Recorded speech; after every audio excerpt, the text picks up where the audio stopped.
I changed my mind about strength training and protein last year. Despite 16 years of studying this stuff, working with over 1,300 personal training clients over our 4 locations over the last decade.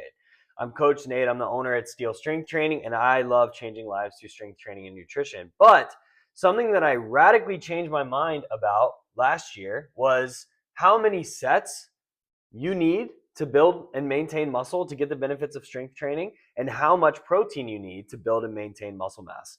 Let's talk about each of those. So first, how many sets do you need per muscle per week to make great progress with strength training? So first, let's define a set. I'm defining a set here. This is not warm-up sets or anything like that. A set is a set done with good form, a full range of motion, and you're getting very close to failure, ideally leaving 1 rep left in the tank, but somewhere in that ballpark. That's a set. So if you go back to my early days, 16 years ago, when I first started strength training myself, I had no earthly idea what I was doing. The only information I had access to was bodybuilding magazines. During that time, I was constantly doing like 20 sets a week or more per muscle. And it was crazy. I made progress, but looking back, it's insane to think I did so much volume. But I made progress in the beginning, but quite frankly, when you're young, when you're new to your fitness journey, and especially when both of those are true, you're going to make progress pretty much regardless of what you do. However, I did quickly stall out after about a year of that type of training. It was just too much. And that's when I discovered Jim Wendler's 531 strength training program. I ran that for a couple years. That put me more in the 8 to 12, I believe, range of number of 8 to 12 sets per muscle group per week. And I made really good progress on that. And then over time, I slowly dropped it down to maybe 6 to 10 sets per muscle group per week. And that is a great range. However, last year, I discovered some new information that said you can make progress with as little as 1 set per muscle group done twice a week. So 2 sets a week, you can make progress doing that. Now, they're not saying that's optimal, but you can make progress with 1 set per muscle done twice a week, so 2 sets per week. And that for most people, 2 to 3 sets per muscle group done twice a week, so 4 to 6 sets total per muscle group per week, is enough to realize most of the gains you're going to get from your workouts. So when I first heard this information, I was like, well, I'm gonna run an experiment on myself before I recommend this to clients. So I dropped down to 2 to 3 sets per muscle group twice a week. And what I noticed is the progress was happening a little bit faster for me, but the biggest benefit was that I wasn't getting slower progress. I was getting slightly faster results, and I was doing like half the work in the gym, so I felt better. I was recovering better. I had more energy outside the gym. And so I started experimenting with using this with my clients. And again, same thing. They started seeing faster results and they felt better outside the gym. And in some cases where somebody's, let's say, much older, they have chronic health issues, something that's affecting their recovery capacity, I have some clients where I've done 1 set per muscle group twice a week and they're still making shockingly good progress. I've always considered myself a lower volume guy, or at least over the last 8 to 10 years, I've considered myself more of a low volume guy.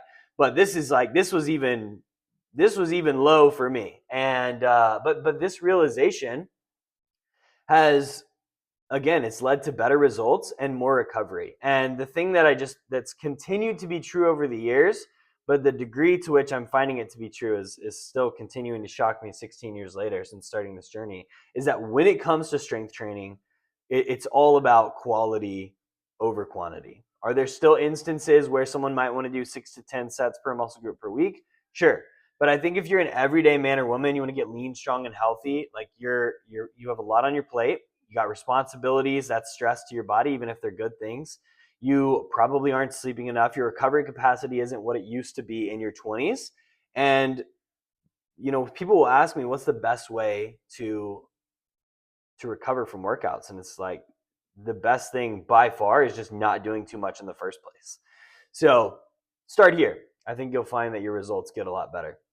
Next is protein intake. Of course, protein is very important for your health. Protein is the building block that your body uses to make muscle. However, I think that the 1 gram per pound of body weight that's so often thrown around in the fitness industry is way overkill for most people. And people will get just as good, if not better results by reducing that to 0.6 to 0.8 grams per pound of target body weight. So I'll come back to that in a second. We've always known that to build and maintain muscle mass, you need strength training and you need to eat enough protein. I used to think it was maybe a 50-50 split or maybe 60-40, like 60% strength training, 40% protein. What I've come to realize is I honestly think that the strength training component is 80 to 90% and maybe even more of the equation, and protein intake is maybe 10 to 20%. I'm not saying protein is not important, but I think that if your protein intake is there and your training sucks, you're not going to build and maintain muscle, period. And I'm not recommending this, but just to make my point, if you are way under consuming protein, but your training is dialed in, I can pretty much guarantee you that you're going to build and maintain a really solid level of muscle mass. Now, the ideal scenario is you get enough protein, which is what we recommend our clients do, and you strength train well, which we have all our clients do. However, the amount of protein that is recommended that I think is closer to optimal is less than what's often touted in the fitness space. So again, 1 gram per pound of body weight has been pushed for years. And again, if you're a competitive bodybuilder, something like that, maybe that makes sense. But for the everyday man or woman, 0.6 to 0.8 grams per pound of your target body weight. So let's say you're a dude and your target body weight is 200 pounds. That means you only need to eat 120 to 160 grams of protein per day. If let's say you're a lady and your target weight is 150, then you need to be eating 90 to 120 grams of protein per day. It's still a substantial amount of protein, but it's way less than a lot of the recommendations that are floating out here. Now, if you're doing 1 gram per pound of body weight, you're doing more protein than what I'm talking about here, and you feel great, totally fine. There's not like an inherent, I don't think it's dangerous or there's an inherent downside to doing more protein. But in my experience, a lot of our clients struggle to get that 1 gram per pound of protein. It's a lot. It's expensive on the grocery budget. You're paying for a ton of meat. I know from experience, from years of experience of doing this. And what I find is it's just from a palatability standpoint, it's easier to eat these levels of protein rather than 1 gram per pound of body weight. It's cheaper on your grocery budget. And most of my clients tend to feel even better because by reducing their protein intake just a little bit to, from super high to like a moderate intake, they're still getting all the benefits of the protein. Nothing is lacking there, but now they've got more carbs and fat, so they feel even better, have more energy, etc. So if you feel stuck in the gym or with your nutrition, give these things a shot. Lower your volume way down on the strength training. Make sure the quality's there. Good form, full range of motion, taking close to failure. Way lower volume. Quality over quantity all day, baby. And then protein. If you've been eating a ton of protein, if you're one of these people that's eating like 40, 50 grams, we got to get that up, okay? If you're eating 40 to 50 grams a day, we definitely got to get that up. But if you're somebody who's been crushing protein and you're not happy with it, you're like, I'm struggling to get all this in, drop your protein intake, 0.6 to 0.8 times your goal body weight. Give it a shot.